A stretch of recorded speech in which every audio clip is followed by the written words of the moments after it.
편입사겐 편입N. 안녕하세요. 편입N에서 문법 강의를 맡은 김나행 영어 강사라고 합니다. 자, 지금부터 25년도에 제 수업에서 어떤 식으로 이제 커리큘럼이 진행이 될지를 소개하는 영상을 보여드리도록 하겠습니다.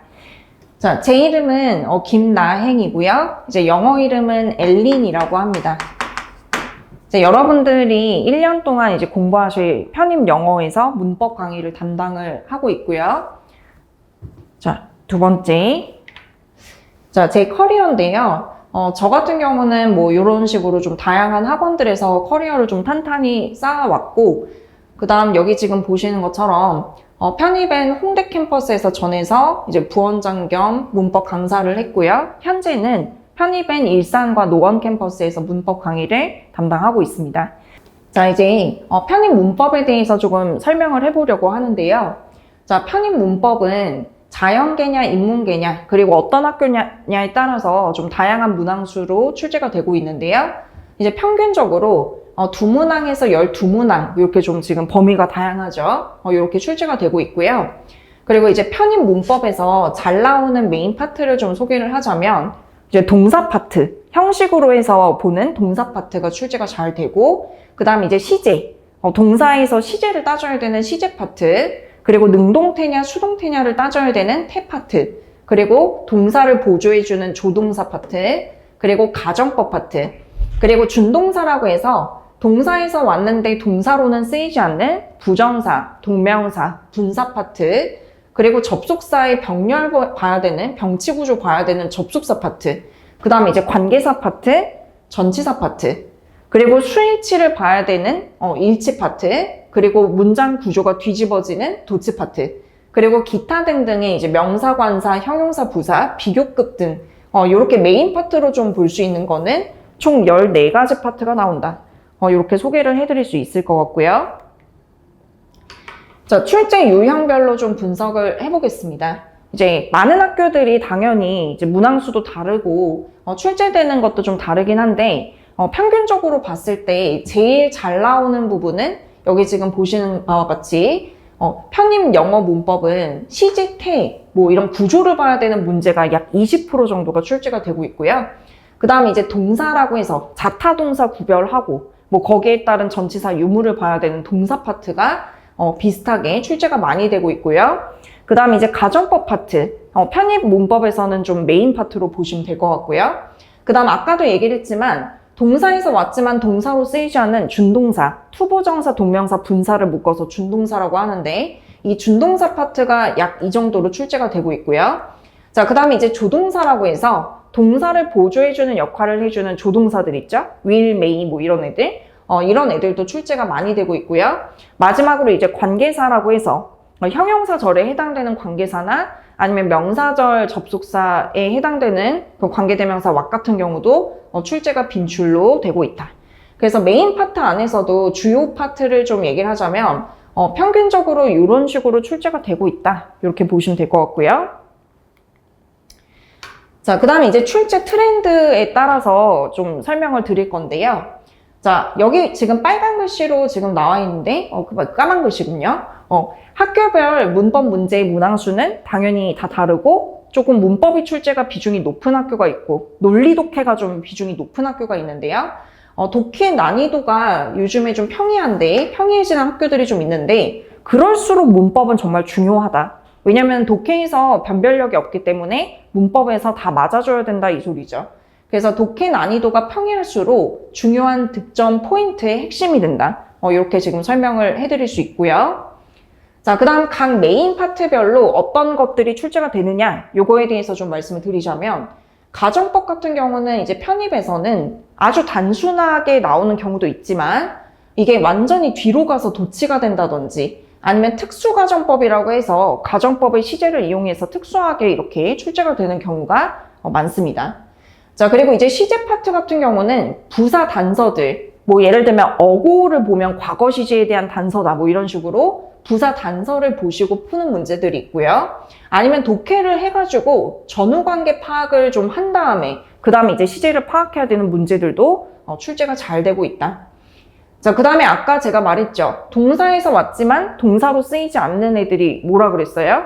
준동사 이렇게 얘기를 했는데, 뭐 투부정사, 동명사, 분사 얘네를 준동사라고 하는데, 지금 보시는 것처럼 동명사나 투부정사를 이용한 관용 표현들, 그리고 특정 동사 뒤에 to가 오느냐, 동명사가 오느냐 이렇게 목적어를 물어본다든지, 아니면 투부정사나 동명사를 구별하는 문제라든지, 아니면 구조를 봐야 되는 문제로 출제가 잘 되고 있고요. 자, 그 다음에 이제 조동사 파트를 얘기를 하자면, 일반적인 조동사를 물어보는 문제도 잘 나오지만, 이제 주절에 당위적 표현이라고 해서 해야 된다라는 표현이 있으면은 종속절 안에 이제 should가 있어야 된다. 뭐 이런 문제 출제가 잘 되고 있고, 조동사 have pp의 개념, 요거 해석이 굉장히 어려운데, 요거를 좀 구별하는 문제 등이 출제가 잘 된다. 자, 그리고 접속사에 해당되는 연결어들, 각 연결어를 해석을 해가지고 이게 양보냐 아니면은 뭐 때냐 뭐 이런 식으로 해석을 해야 되는 문제들이 있고요. 아니면은 뒤 구조를 보시고 좀 풀어야 되는 그런 문제가 있다. 자, 그 다음에 이제 관계사 파트에서는 선행사를 찾은 다음에 거기에 맞춰서 주격이냐 소유격이냐 목적격이냐 이렇게 격을 파악해야 되는 문제, 아니면은 콤마 뒤에 관계대명사 대시 불가능하다, 뭐 계속절 용법이 안 된다 이런 문제, 아니면은 삽입절이 있느냐 없느냐에 따라 가지고 격이 바뀌는 문제, 그 다음에 일반적인 관계대명사랑 그리고 명사절을 이끄는 관계대명사 와세 비교 문제, 그 다음 관계대명사냐 관계부사냐를 고르는 문제, 복합관계사 문제, 이런 것들이 출제가 잘 됩니다. 자, 출제 트렌드에서 지금 보시는 것처럼 이제 또 얘기를 하자면 동사 파트 보면, 자, 동사 파트에서는 아까도 얘기를 했지만 자타 동사를 구별하는 문제, 그리고 태하고 동사를 연계해서 이게 능동태인지 수동태인지를 구별하는 문제, 그리고 이게 그대로 준동사, 투부정사, 동명사로 넘어와서 연계되는 문제, 그리고 형식별로 1에서 5형식까지의 동사랑 그에 맞는 목적어나 보어를 고르는 문제, 이런 것들이 출제가 되고 있고요. 아까 연결사는 했으니까 스킵하고, 자, 기타 등등으로 이제 주어에 맞춰서 수를 따지는, 동사의 수를 따지는 수일치 문제, 그리고 주어 동사가 뒤집어지는 도치 문제, 그리고 형용사인지 부사인지 구별하는 문제, 그리고 비교급이냐 원급이냐 최상급이냐 이런 거를 풀어내는 문제, 이런 식으로 지금 출제가 파트별로 되고 있습니다. 자, 그럼 이제 다음으로요, strategic tips, 전략적인 팁에 대해서 얘기를 할게요. 자, 여러분들이 생각하실 때 이제 문법 문제는 기술로만 풀어야 된다? 아니면은 해석으로 풀어야 된다? 되게 아리까리하고 어려워들 하시는데요. 저는 이제 당연히 이제 지식을 쌓고, 이해를 통해서 지식을 쌓게 하고, 그 다음에 이제 푸는 방법에 대해서 알려줄 건데, 저랑 이제 공부를 하시게 되면, 이거를 힌트로만 풀 수 있는 것들은 힌트로 풀 수 있다, 이렇게 구별을 해줄 거고, 그 다음에 해석을 좀 해야 된다 하면 해석을 하는 거를 알려줄 거예요. 그래서 이제 문법 문제는 이렇게 가정법이라든지 아니면 종속절 안에 should의 생략이라든지 아니면 시제 파트라든지 관계사 파트처럼 힌트로 풀 수 있는 그런 파트들이 있고요. 아니면 이제 조동사라든지 연결사 문제라든지 아니면 대명사나 동사 파트라든지 이렇게 해석을 조금씩 하셔야 되는 파트가 있다. 그래서 이런 거를 좀 전략적으로 공부를 하실 수 있게 도움을 드릴 겁니다. 자, 그 다음에 이제 마무리 전략에 대해서 얘기를 하자면 당연히 이해는 기본이고요. 전반적인 거를 다 익히게 한 후에 그 다음에 이제 저랑 공부를 하시게 되면 귀에 딱지가 않도록 암기를 시킬 거예요. 그래서 암기를 시킨 이후에 그 다음에 스킬을 위한 문법의 힌트들은 계속적으로 반복을 하면서 암기를 통해서 이렇게 풀 수 있게끔 그렇게 유도를 할 거고요. 그 다음 아까도 얘기를 했지만 힌트로서 접근할 수 있는 문제 유형인지 아니면 해석을 해야 되는 건지 이런 거를 구별을 시킴으로써 보다 효율적인 공부를 하실 수 있게 도움을 드릴 거고요. 자, 마지막으로는 저희가 이제 원하는 학교들이 있을 거 아니에요? 모의고사나 기출문제를 통해 가지고 그 학교 유형별로 좀 잘 나오는 문제들에 적응을 할 수 있게끔 그렇게 도움을 드릴 예정입니다. 자, 25년도 커리큘럼에 대한 얘기를 마지막으로 이제 좀 정리를 해드릴 건데요. 맨 첫 단계는 이제 기초 훈련 단계라고 해서 기본적으로 이 기본 훈련에 가기 전에, 기본 수업에 가기 전에 필요한 부분들에 대해서 채워지는 수업이 될 거고요. 다음 단계로 기본 훈련 수업에는 저희가 알고 있는 그 메인 파트들에서 기본적인 이론을 제가 쌓아가도록 도움을 드릴 거고요. 자, 그 다음에 적응 훈련 단계에서는 이 첫 번째 기초랑 기본 훈련에서 배웠던 것들을 적용을 해서 유형별로, 예를 들면 조동사면 조동사 뭐 이런 식으로 유형별로, 형태별로 좀 풀 수 있는 그런 스킬들을 알려드릴 거고요.